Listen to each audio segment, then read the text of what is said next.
नमस्कार, वह देख रहे बनी भोजपुरिया दस्तक।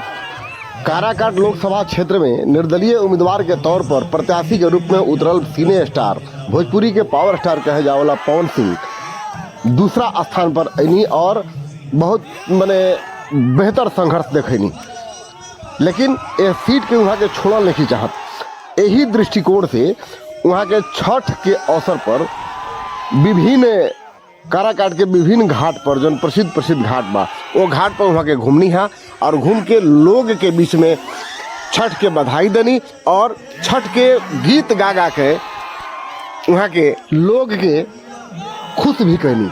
छठ व्रत के गीत पवन सिंह के बहुत मशहूर बा और वही गीत के गा के पवन सिंह अपन समर्थक के फैंस के दिल के जीत लेलन।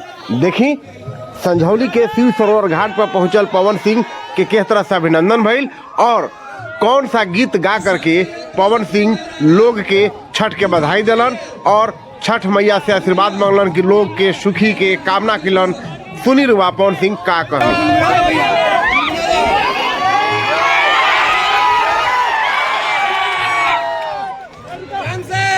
मंच पे हमारे जितने भाई हैं भैया